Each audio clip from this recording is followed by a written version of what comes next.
Sosiologi Pertanian dan Perdesaan di Desa Kebobang. So, stay tune terus ya guys, ikuti vlog kita hari ini.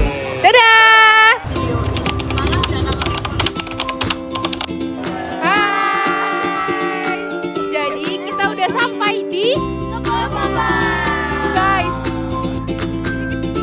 Kehidupan para petani di Desa Kebobang mencerminkan perjalanan panjang yang dipenuhi kerja keras, perubahan komoditas, serta dinamika sosial yang terus berkembang dari waktu ke waktu. Salah satu gambaran nyata dapat dilihat dari cerita seorang buruh tani bernama Ahmad. Hubungan sesama kan kelompok tani gitu ya Pak, itu bisa mempengaruhi seberapa baik kerjasamanya, harmonisasi antara aktivitas sosial para petani itu Pak.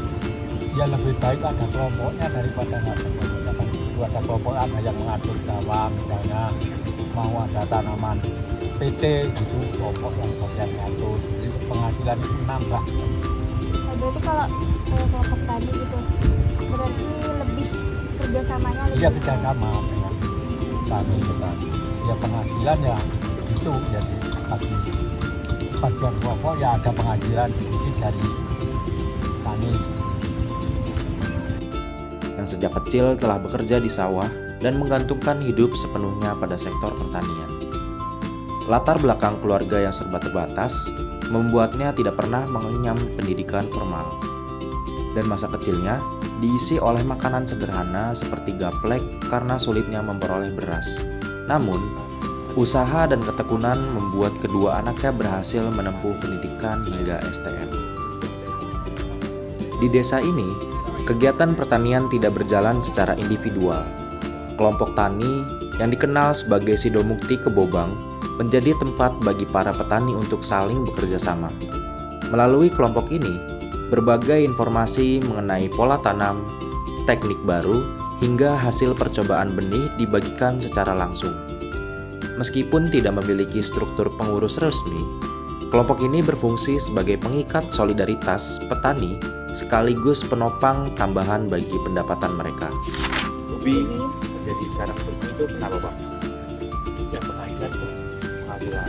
Cuaca juga pengaruh nggak Pak? Cuaca atau mungkin dari segi Perubahan komoditas pertanian menjadi salah satu dinamika terbesar dalam kehidupan petani. Dahulu, ubi kayu mendominasi lahan pertanian. Ubi diolah menjadi tepung dan dijual ke pabrik. Namun, ketika harga ubi semakin tidak stabil, bahkan pernah turun hingga Rp150.000 per kilogram, dan pabrik pengolahan berhenti beroperasi, petani mengalami banyak kerugian. Kondisi tersebut memaksa mereka beralih ke tanaman lain seperti tebu dan jagung, yang dinilai lebih aman dari sisi harga, sehingga kini jagung menjadi komoditas utama dan sumber penghasilan terbesar, meskipun sebagian besar masih dijual dalam bentuk mentah dan dimanfaatkan pula sebagai pakan ternak sapi. Tantangan berikutnya datang dari faktor cuaca.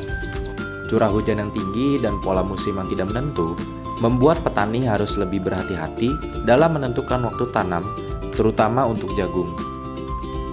Pengelolaan area pinggir lahan menjadi penting untuk mencegah kelebihan air saat musim hujan. Siklus tanam yang umum dilakukan adalah padi 1 kali setahun. Pola ini dianggap yang paling sesuai dengan kondisi tanah dan cuaca desa. Keterbatasan kondisi tanah juga menjadi faktor yang memengaruhi pola tanam.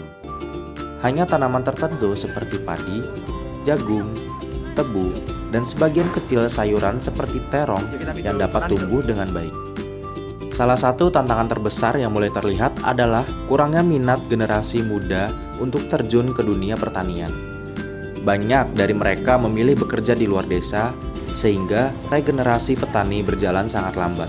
Padahal, petani senior seperti Ahmad menyatakan kesiapan untuk membimbing dan mendampingi anak muda jika ada yang berminat. Nggak jadi petani.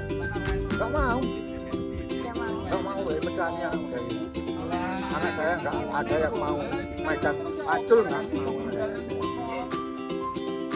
Di tengah berbagai keterbatasan itu, budaya gotong royong masih menjadi kekuatan utama masyarakat. Kerjasama dalam bertani maupun dalam kehidupan sehari-hari tetap terjaga. Itu memperlihatkan bahwa nilai kebersamaan masih mengakar kuat dalam kehidupan desa Kebobang.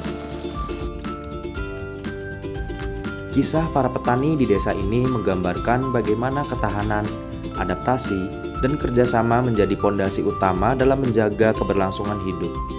Perubahan harga komoditas, tantangan cuaca, minimnya inovasi, hingga kurangnya regenerasi adalah bagian dari perjalanan panjang yang terus mereka hadapi setiap hari.